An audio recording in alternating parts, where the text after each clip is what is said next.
اعوذ باللہ من الشیطان الرجیم بسم اللہ الرحمن الرحیم السلام علیکم ورحمۃ اللہ وبرکاتہ۔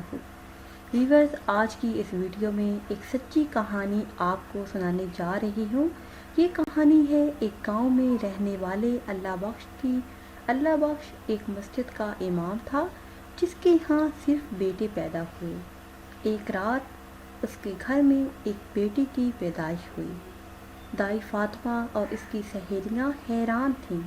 وہ بچی نہایت ہی خوبصورت تھی۔ اللہ بخش جب اس کے کان میں اذان دینے لگا تو وہ اللہ بخش کی طرف حیرانی سے دیکھنے لگی۔ تو اللہ بخش نے فاطمہ سے کہا کہ ہماری بیٹی بہت زیادہ شریر ہے۔ سارے بھائی انتہائی خوش تھے کیونکہ بچی انتہائی خوبصورت تھی۔ اس کا نام پریشے رکھا گیا کیونکہ وہ پریوں جیسی تھی۔ اس کے ہاتھ پاؤں بہت لمبے تھے، رنگت سرخی مائل تھی، سر کے بال سنہرے تھے اور بے حد گھنے تھے۔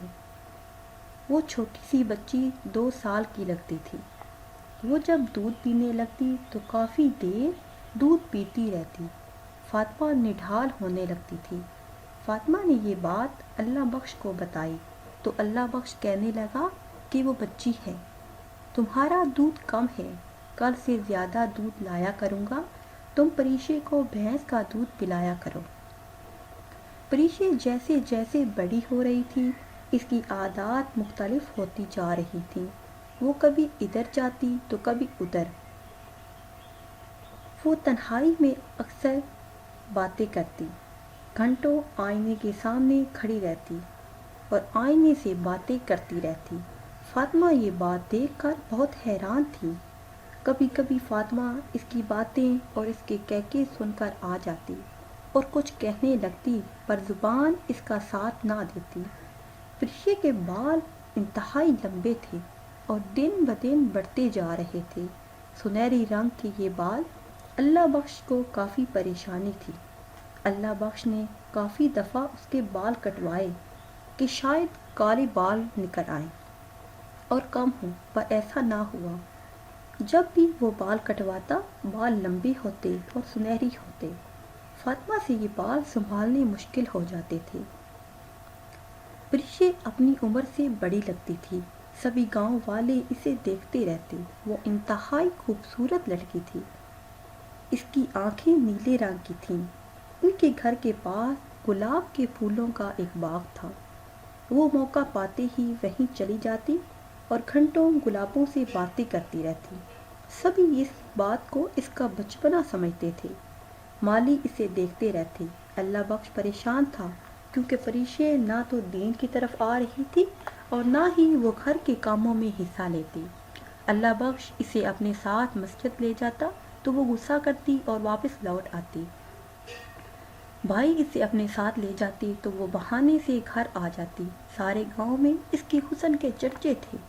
ایک دن جب پریشے 17 سال کی ہو گئی اور اللہ بخش اور اس کی بیوی فاطمہ گندم کی کٹائی کو گئے، پریشے تیار ہوئی اور ساتھ والے باغ میں بھاگتی ہوئی گئی تاکہ اس گلاب کو کوئی توڑ نہ لے جس کی اسے تلاش تھی۔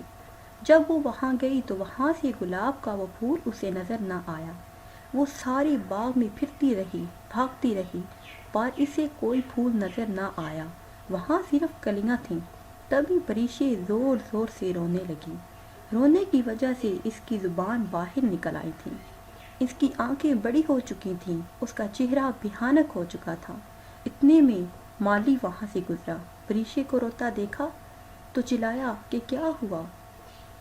پریشے نے اسے دیکھا تو پوچھنے لگی وہ پھول کہاں ہیں؟ مالی اس کے قریب آیا اور کہنے لگا ساتھ والے گاؤں میں شادی ہے، سارے پھول وہیں بھیجے ہیں۔ پریشے کی پریشانی دیکھ کر کہنے لگا کہ کچھ ہی دنوں میں اور پھول نکل آئیں گے۔ جب اس نے پریشے کے چہرے کی طرف دیکھا تو حیران رہ گیا اور بھاگنے لگا۔ وہ اللہ بخش کے پاس گیا اور اللہ بخش کو بلا لایا۔ اللہ بخش جب باغ میں آیا اور کہنے لگا کہ یہ ہماری پریشے نہیں۔ پریشے کو اٹھا کر گھر لے گئے اور سب کے سامنے ایک عالم کو بلایا گیا۔ عالم نے کہا کہ 3 دن کا چلہ کاٹنا پڑے گا۔ اس پہ کسی جن کا سایہ ہے، کوئی عصیب ہے، کوئی پرانی آتما ہے۔ میں چلا 3 دن کروں گا، اللہ بخش میرے پاس ہوگا اور چلے کے دوران کچھ بھی نہیں کہے گا۔ اسی چلے میں کوئی مسئلہ نہ ہوگا، اگر چلا پورا نہ ہوا تو پریشے کی جان چلی جائے گی۔ عالم کے کہنے کے مطابق 3 دن کا چلا جمعے کو شروع کیا گیا۔ اللہ بخش پاس تھا۔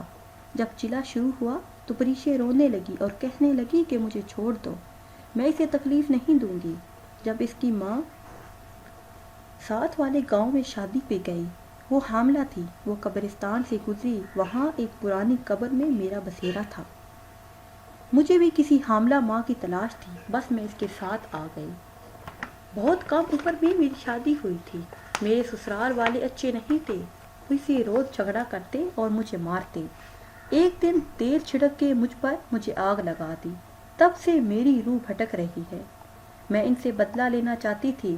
مجھے اس پھول کی تلاش تھی جو نہیں ملا۔ وہ پھول پھولوں کا بادشاہ تھا، اسے پا کر میں کچھ بھی کر سکتی تھی۔ میرا دیور جب میری موت ہوئی اس وقت چھوٹا تھا، اب وہ جوان ہو چکا ہے۔ میں اسے اپنے شہر میں کر کے اپنے سسرال والوں سے بدلہ لیتی۔ مجھے چھوڑ دو، جانے دو۔ وہ زور زور سے رونے لگی۔ اس کی باتیں عامر ایک کان سے سنتا تو دوسرے کان سے نکال دیتا۔ تب اللہ بخش نے کچھ سوچا اور کہا کہ چلا ختم کر دو۔ وہ تیسرا دن تھا، سب ٹھیک تھا۔ تب اللہ بخش نے سارا کھیل ختم کر دیا۔ اس نے عالم کو اٹھا دیا اور پریشے کچھ دیر سسکتی رہی اور اس کی جان پرواز کر گئی۔ اللہ بخش اور فاطمہ بہت روئے اور روتے ہوئے اللہ بخش نے اپنے ہاتھوں سے پریشے کو دفن کر دیا۔ ویورز، اگر یہ کہانی آپ کو اچھی لگے تو کمنٹس میں اپنی رائے کا اظہار کرنا مت بھولیے گا۔ اجازت چاہتی ہوں، اللہ حافظ۔